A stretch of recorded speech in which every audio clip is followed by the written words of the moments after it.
This is a Monday.com ad. The same Monday.com designed for every team. The same Monday.com with built-in AI, scaling your work from day one. The same Monday.com with an easy and intuitive setup. Go to Monday.com and try it for free. Hello, everyone, and welcome to Fresh Take from What Fresh Hell, Laughing in the Face of Motherhood. This is Margaret. And this is Amy, and today we're talking to Dr. Becky Kennedy. She is a clinical psychologist and mom of three who is rethinking the way we raise our children. She's the host of Good Inside with Dr. Becky, which was named by Apple Podcasts as one of the best podcasts of 2021. She also empowers more than 1 million parents who follow her on Instagram at Dr. Becky at Good Inside. Dr. Becky specializes in thinking deeply about what's happening for kids and translating these ideas into simple, actionable strategies for parents. Her new book is Good Inside, A Guide to Becoming the Parent You Want to Be. Welcome, Dr. Becky. Thank you so much for having me. What a really lovely intro. Thank you. Thank you. I'm feeling good about myself. Intros are Amy's specialty. I had a hard morning with my kids, so always need a little pick me up. We are all moms of three. How old are your kids, Dr. Becky? 10, 7, and 5. Okay, so you win littlest here. I win oldest. I have 3 teenagers, 19, 18. He turned 18 and 14. And I have my littlest is your oldest. I have 10, 12, 13. I started kind of late and I was like, I better get to it. And then 4 years later, I said, this plan is going a little too well. Let's calm down. So you're not only a mom, you're also a clinical psychologist who was trained in treating both kids and parents. And you say in the beginning of the book that you became sort of disillusioned over time with some of what they call the gold standard approaches that you were taught in your clinical training to approach discipline. Can you tell us about that? Yeah. I was a new mom myself, and I was seeing adults in my private practice. So while I had trained with kids in my grad school, my private practice was focused on intensive once or twice a week therapy with adults. And with adults, I always feel like they came to therapy essentially.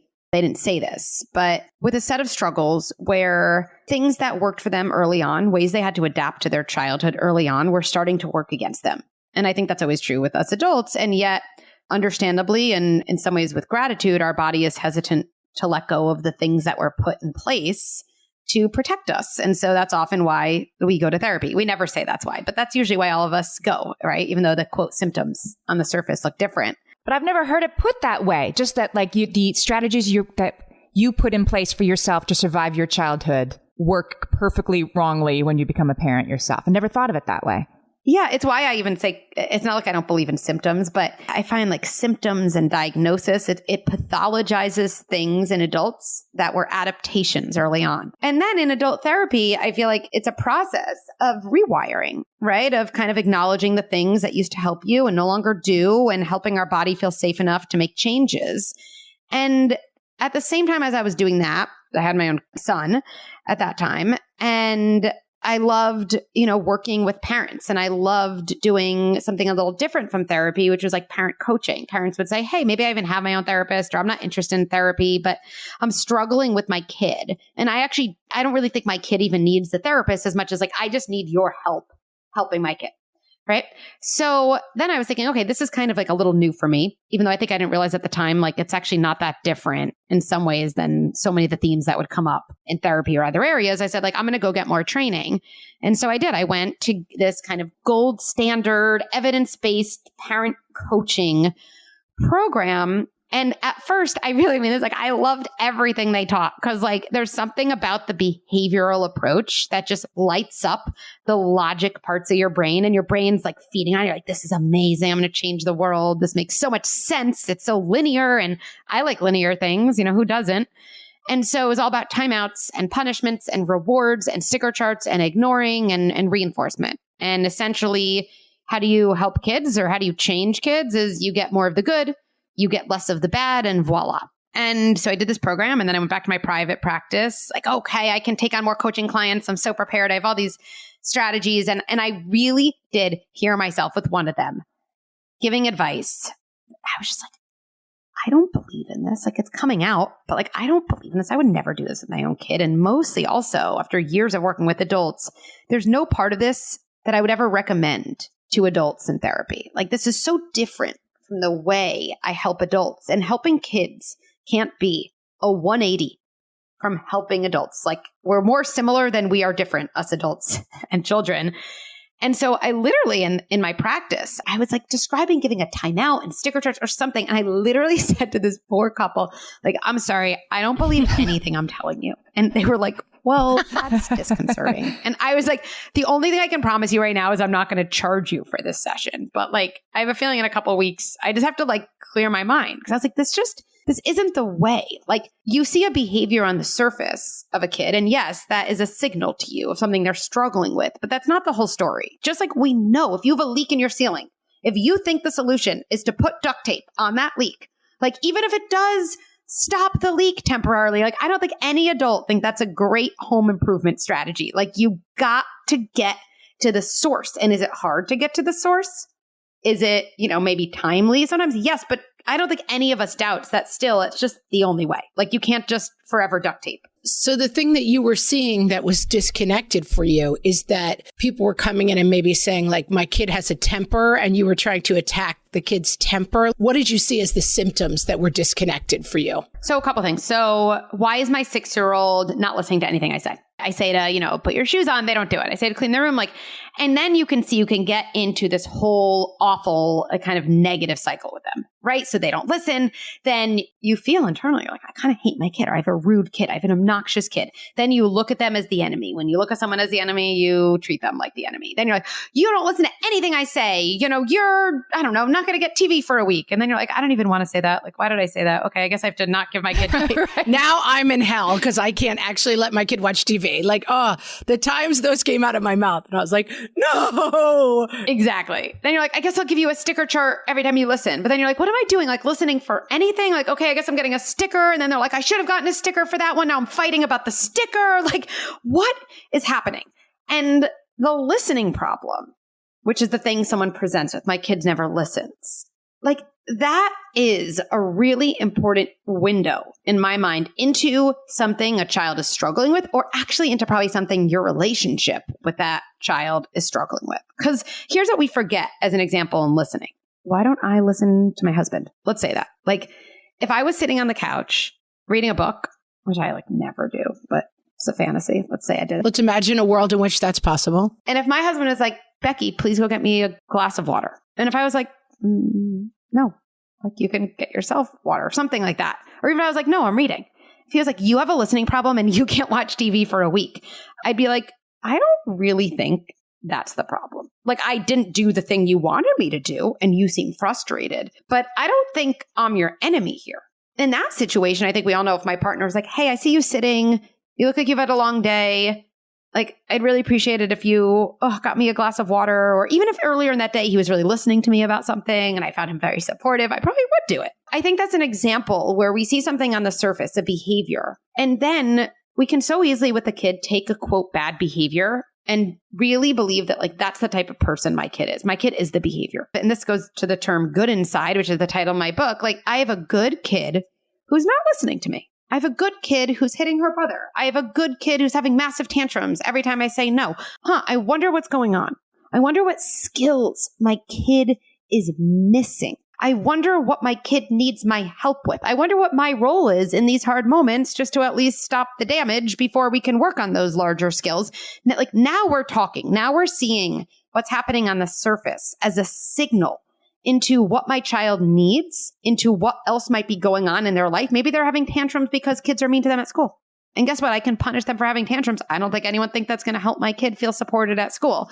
And when we allow ourselves to have that kind of curiosity about kind of, again, a symptom in a way being a signal, not a symptom being the whole truth, then we open ourselves up to being able to intervene in a completely different way. You say that there are things that get in the way because on the surface, like, of course our kids are good inside. Of course we are good inside and want the best for our kids and want to be good parents. So what gets in the way of that? Why don't we just naturally feel that way all the time? Well, it's a great question. I mean, I think there's so many different things. So why don't we see someone as good inside when they're struggling? I think we can start by asking ourselves, what is it like for me when I'm having a hard time? When I'm having a hard time, when I yelled at someone, when I told myself I would work out and didn't get up and, instead ate bonbons in bed. Like, Do I say to myself, wow, like I'm a good person struggling to get motivation. I wonder what's going on for me. Or do we say some other choice words that we probably wouldn't even say to anyone else, right? And why do we do that? Why do we approach our own struggles with blame instead of kind of some version of boundaries and compassion? Well, probably because our struggles in our childhood were met that way by our parents, right? So there's this intergenerational legacy, I think, of seeing, quote, bad behavior as a sign of identity, rather than assuming identity is inherently good. And that doesn't make the behavior okay. Oh, so because my kid's good inside, it's okay that they hit? Like, no, of course not. That's not what I'm saying. Those aren't our only two options, punish or make it okay. Your kid is good inside. Now you have to step in as an authority. But I really do believe we can practice having compassion for other people and for ourselves under our not so ideal behavior. And not only do I think that's possible, it's like the biggest paradox.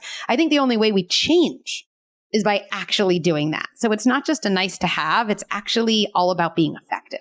I want to pivot to something that you just said that I think is another problem that gets in people's way. We're talking to Dr. Becky, whose book is Good Inside, and we'll be right back.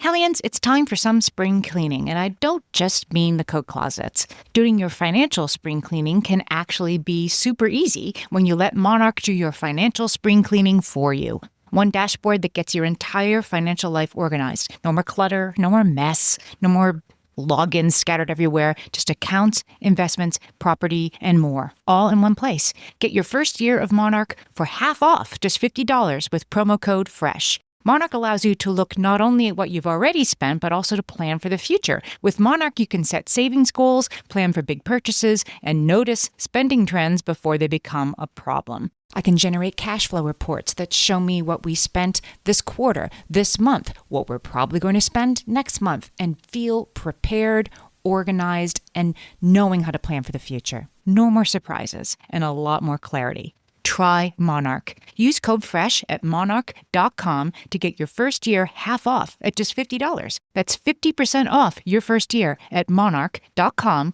with code FRESH. Amy, when I'm having a good hair day, it usually makes my whole day better. And that's why on every day, I'm taking Nutrafol. Nutrafol is the #1 dermatologist-recommended hair growth supplement brand. And it's the #1 hair growth supplement brand personally used by dermatologists. Nutrafol's hair growth supplements are peer-reviewed, NSF certified for sport, and clinically tested. Nutrafol offers multiple formulas for men and women, tailored to different life stages and lifestyle factors, so you get support that's actually right for you. Adding Nutrafol to your daily routine is easy. Order online, no prescription needed, with automated deliveries and free shipping to keep you on track. Let your hair be one less thing to worry about. See visibly thicker, stronger, faster-growing hair in 3 to 6 months with Nutrafol. For a limited time, Nutrafol is offering our listeners $10 off your first month subscription and free shipping when you visit Nutrafol.com and enter promo code LAUGHING. That's Nutrafol.com, spelled Nutrafol.com, promo code LAUGHING. You know, we have a lot of people on. They share ideas and give advice. And one of the things I can always hear people listening and thinking about is, but I don't have time. It's so hard. I just want them to get their shoes on. I don't want to know what's the internal trauma and motivation. I just want to get to the store with my 3 kids. One of the things that you say is slow down. I'm good inside. And I think that for a lot of listeners, and I know for myself, is where I lose this a lot of the times. I don't have time to fix anything. I have to get to my next thing with shoes on. Yes. Like just as a parent myself, yes. And I hear that all the time, not from other parents, just in my own head with my own kids. Like, I don't have time for this. You know, what's my thought about that? I think how we look at time is tricky, right? Sometimes in the moment, we have to just do whatever we need to do and survive. Like we all need to give ourselves permission, right? And I think we all know in so many areas of life, a little bit of preparation saves us time.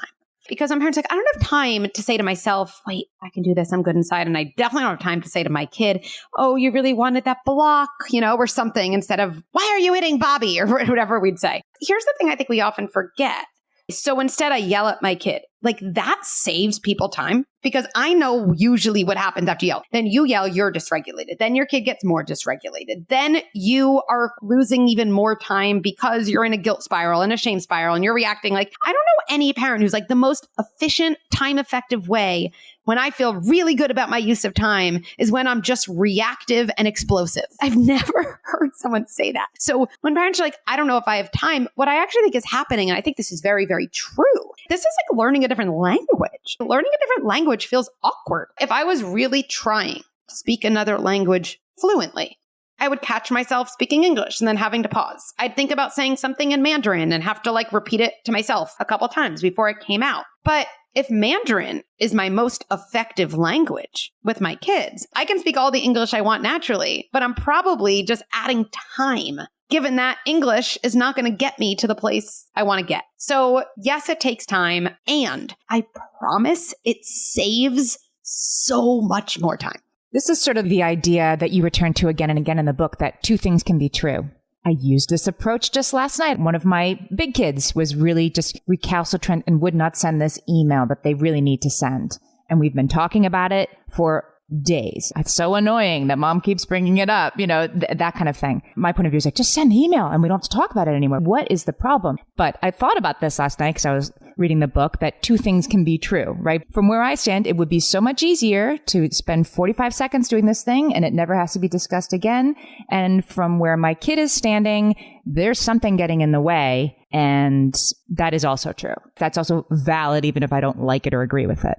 And what I love about that whole framework turned into a strategy of two things are true is it really allows us to acknowledge our kid and ourselves, right? And this, I think, is one of the things I really do feel like has been absent is that parenting books are all about a kid, which I think one of the biggest things we struggle with as parents is the way that we lose ourselves to our kids in this important job and the way that, of course, we want to be there for our kids. We want to support them. Well, there's a paradox that the more we neglect the other parts of ourselves and our feelings and our reality, actually, the more likely over time we're just going to show up as a triggered, resentful, rageful parent because we're kind of fighting an internal battle. And I think the reason really that Good Inside and everything we do has really struck a chord with people is I think, and parents have said this to me, I feel like you care about me as much as you care about my kid. Like I feel like your parenting guidance cares about me feeling sturdy as much as it cares about helping my kid build sturdiness. Thank goodness, finally, there's a parenting approach that cares about the parent. I think I really needed that when I became a parent too. The way that every parent, and I think traditionally, historically, especially women, we've thought on some subconscious level that we can fill ourselves up by pouring ourselves out. I think these days people are like, yeah, like that's really not working. It's never worked. It's like really not working now. It's always easier to know what we don't want to do than to know what we can do instead. Okay, I know I don't want to be that parent, but like, what do I do? And I think things like two things are true and kind of these concrete steps help parents feel like there's a different way. You hear the sort of echoes of, oh, so anything goes with kids, I guess. Like it's all about respecting kids and the sort of, chorus saying, oh, I guess nowadays, like we have to respect kids as if that somehow it's just going to become a free for all where like the kid can throw food and you're like, I understand you're feeling upset. And that's a parody of what you're talking about. So let's drill down a little bit on what you're actually talking about in terms of these interactions with our kids. Yes, to that. I hear that all the time. And again, I think it's actually like such a bigger struggle than in parenting. Like most humans have a really hard time. We have a really hard time holding two seemingly oppositional thoughts at once. We see that politically. We see that in every area of life. So the idea that, wait, I can respect a kid's feelings and still hold on to my authority is almost like this mind-blowing idea. Because it feels like, okay, if I respect my kids' feelings, that means they can throw food all over the kitchen. No, but it also means that there's other options and saying, what is wrong with you? Go to your room. There's so many things between those buckets. Whoever's listening, like visualize those two buckets. Like on my left side is a bucket that says, go to your room. On the right side is, okay, throw and hit away because your feelings are, worthy of respect. Okay. Like I see those two things and like, let me just separate my hands further than they are to be like, there's a lot of room. There's a lot of room. So what's in between that Here's the thing about good inside. It's why actually I rail against when people ask me about gentle parenting, because I don't have anything wrong with the word gentle, but no one who knows me well would be like, Becky is a gentle human being. Like, it's just not the first adjective they would say. And I think, again, that speaks to what is in between. Good inside both respects kids' feelings and teaches parents how to embody their authority. So here's how I would describe that. I think everything we talk about at Good Inside comes down to what I call family jobs, right? If you're going to do a job, any job, definitely if you're going to do it well, you have to know what your job description is. Like, you got to know what it is to know if you're doing well. So I think that's important as a parent to say, well, what is my JD? Like, what is my job description? And I believe parents' jobs in general are setting boundaries, providing empathy, and offering validation. Boundaries, empathy, validation, like over and over and over again. That boundaries part is really key in explaining why you wouldn't just let your kid throw food all over the place. Let's say my kid is throwing food in the kitchen in that example. I'd be like, wait, what's my job? What's my job? Boundaries. I won't let you throw food. Those words, I'm going to say them again. I won't let you. Boundaries are what we tell our kid we will do. They're not telling a kid what to do. I always think the way you can know if you're setting a boundary is if you can say yes to this question. Am I telling my child what I'm going to do? And is my child required to do nothing? Stop throwing food. That's not a boundary. Get off the couch. Not a boundary. Because I require your kid to suddenly have self-control, which they don't have. I won't let you jump on the couch. If it's too hard to get off, I'm going to take you off. Oh, that's a boundary. I won't let you throw food is a boundary, and I might take my kid's plate and actually remove it. And when they say, give me my dinner back, I might say, look, it's really, really hard to have food right in front of you and not throw it. I know that's tricky. And so actually, I am just going to give you one piece of food at a time. And then tomorrow and the next day, we'll practice having more because I know that's really, really hard to do. I'm seeing my kid as a good kid. I'm empathizing with them, and I am making that decision. The thing about go to your room, or the thing about, stop hitting your brother, what's wrong with you? No TV for a week. People are like, that's the opposite of gentle parenting. I always think it's interesting that like sending your young child away from you is looked at as like a sign of parental strength. If I was in a company and there was an employee like having a hard time and the CEO's reaction was, get away from me, like just go wait in that room, I'd be like, whoa, like do you even know what you're doing here? Like sending your child away and randomly deciding on something that they care about that you're going to take away from them. I know for me, I'm in a desperate place when I do that. And I do that with my kids, but it's always because I feel desperate. It's never because I feel sturdy and strong. And so I think, again, between those two buckets is the strength of setting boundaries and making key decisions. I won't let you throw, or TV time is over, or yes, this is your bedtime. And then empathizing and validating my kid's emotional experience. So I'm respecting myself and I'm respecting my kid. We're talking to Dr. Becky Kennedy. She is the author of Good Inside, and we'll be right back. My favorite skincare products actually feel more like self-care, like they're so nice to put on and they smell so good that I'm actually happy when I get to that part of my day. And I swear that is how I feel about Osea's anti-aging body balm. Amy, you are usually the lotions and potions queen on this podcast, but I have to say, hard agree. Osea's anti-aging body balm is a liquid silk body balm that combines the lasting hydration of a lotion with the firming power of a serum, leaving skin smoother and firmer. This body balm is clinically tested and designed to deliver visible results you can see and feel. So we've gotten to use this product for a couple of months now, and I swear I have really noticed firmer and smoother skin, like on the back of my hands. It's like getting a mini spa treatment from head to toe. Get a spring-worthy glow with clean, clinically tested skincare from Osea. And right now, we have a special discount just for our listeners. Get 10% off your first order site-wide with code FRESH at OseaMalibu.com. That's 10% off your first order with code FRESH at OseaMalibu.com. All my kids learned to swim when they were little. It was super important to me that they be confident and safe in the water.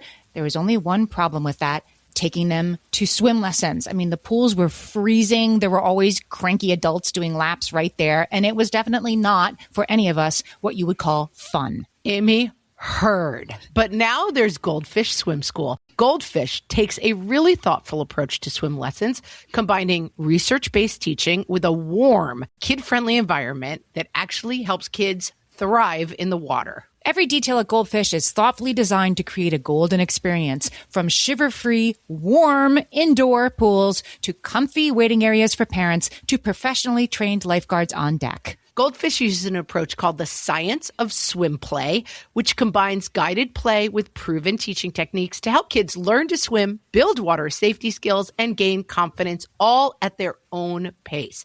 Lessons are designed to meet kids exactly where they're at. If you've been thinking about swim lessons or just wondering where to start, this is a great opportunity. Right now, Goldfish Swim School is offering a waived membership plus your child's first lesson free at participating locations. Just visit goldfishswimschool.com/free to find a location near you and enroll using promo code FREE. That's goldfishswimschool.com/free, promo code FREE.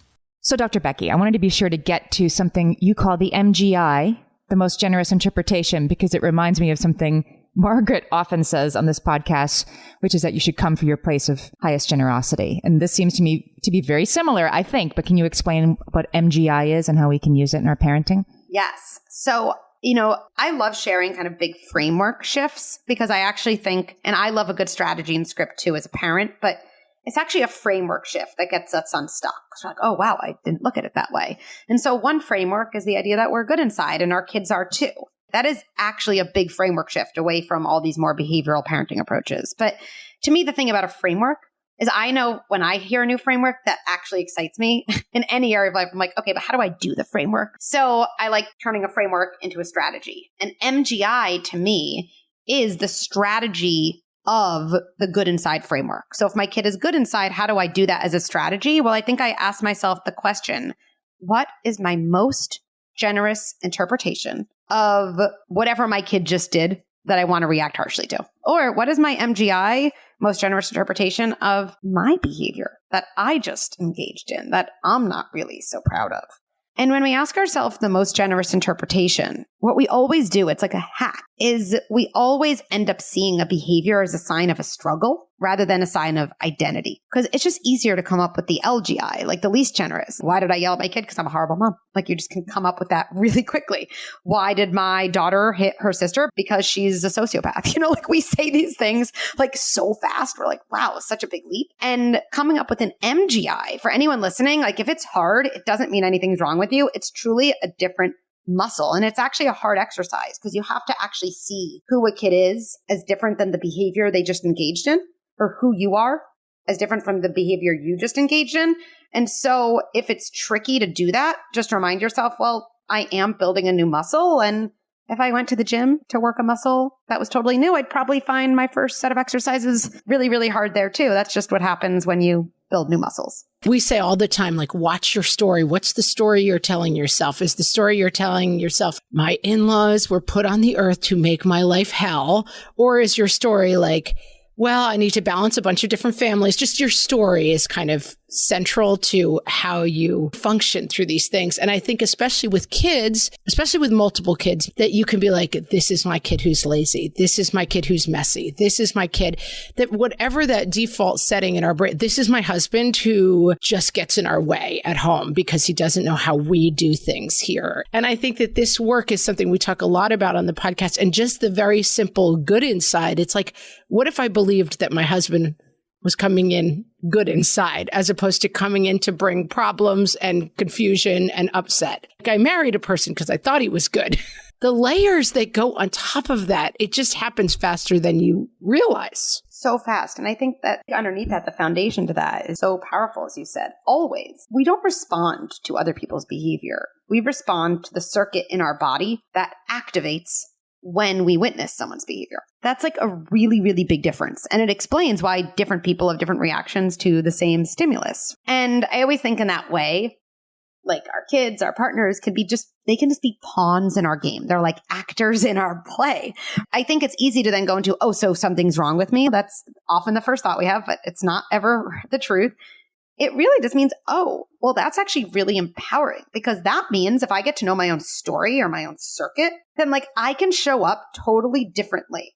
Even if that person doesn't change their behavior, even if my kid doesn't stop tantruming, I can show up differently. That makes me feel so empowered as a parent, like to know that my growth and also just my family life isn't dependent my 4-year-old changing. Like, that's not a good place to be.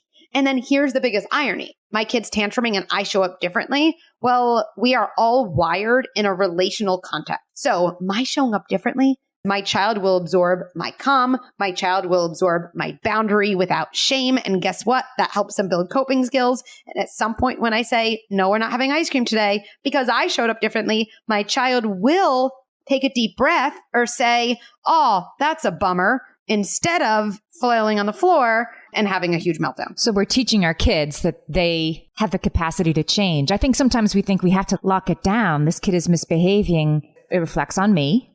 And people do think it reflects on you. You're not crazy to think that, but that if you don't hurry up and fix it by locking down harder, that your kid will never learn. But you're suggesting they learn differently. Yeah. And again, there's a lot between locking it down and nothing, right? My kid's having a massive tantrum in the ice cream store. I'm not sitting next to my child there and just being like, let out the feelings, right? There's like so much in between. But I think we've been so steeped in this like behavioral mindset. We've just like come to accept it as if it's true. And from a behavioral standpoint, it's like, I can't reinforce things behavior. And if I just ignore it or let it happen, if I don't come down harshly, my child's going to think it's okay to treat me that way or to do these things. So I have to show them, right?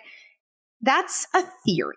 That's not a fact. And here's what I know about humans, that if I had a really bad day, you know, those days where you're doing a million things and nothing's going your way. Okay. Let's say it's that day. And then my husband comes home and he's like, oh, you didn't get more milk? Like something totally innocent. We all know how I'm going to react. I'm not just going to say borderline innocent. Yes. Borderline innocent, right? And I say, you don't do anything in this family and I hate you and whatever. Maybe that's not even true. Actually, in my family, it's not even true, but I'd probably react that way anyway. Now, that's not an okay way to talk to my husband, even if I'm upset. Just like it's not okay for my kid to say, I hate you to me when I say no to a sleepover. You're allowed to be upset, but you're not allowed to say that to me. Fine. But if my husband said to me in that moment, I have to crack down on this, Becky, go to your room. Or I don't even know, Becky, I'm not talking to you for a week. Like, okay, let's think about that.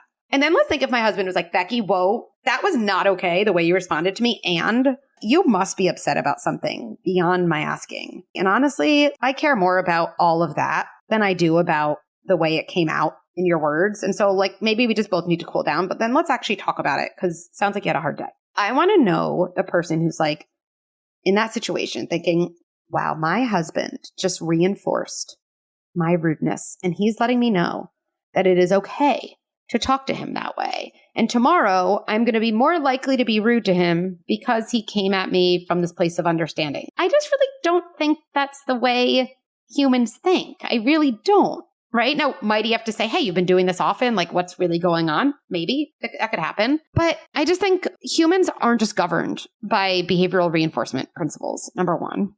And the other thing we really forget with our kids is that it's like our kids come into the world with every feeling we have and zero coping skills. Like they are literally just like raw wires. That is a really hard way to live. And because we worry, oh no, we do something I call a fast forward error. Like we see a kid do something at 5 and then all of a sudden we've filled in the blanks that they're going to be like 15 doing the exact same. Like we've just missed 10 years of development.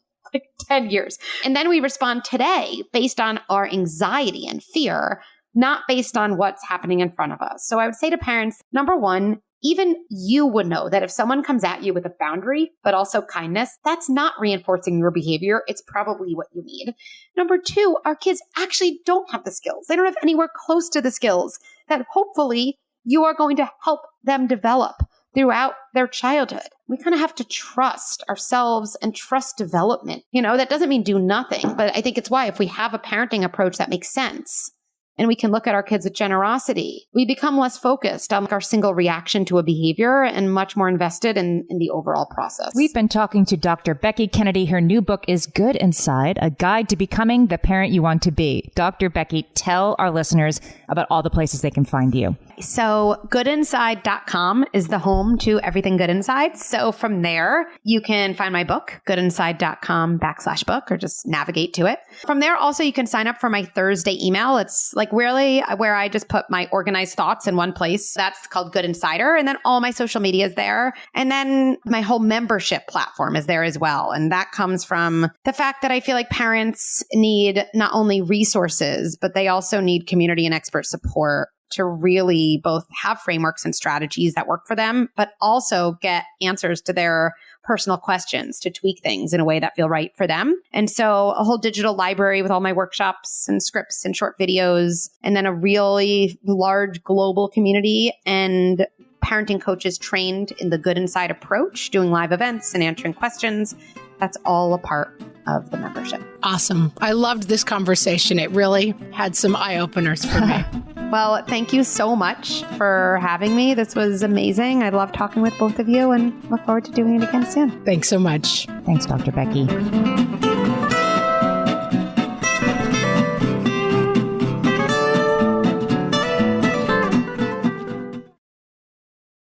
This is a Monday.com ad. The same Monday.com helping people worldwide getting work done faster and better. The same Monday.com designed for every team and every industry. The same Monday.com with built-in AI, scaling your work from day one. The same Monday.com that your team will actually love using. The same Monday.com with an easy and intuitive setup. Go to Monday.com and try it for free. Yes, the same Monday.com.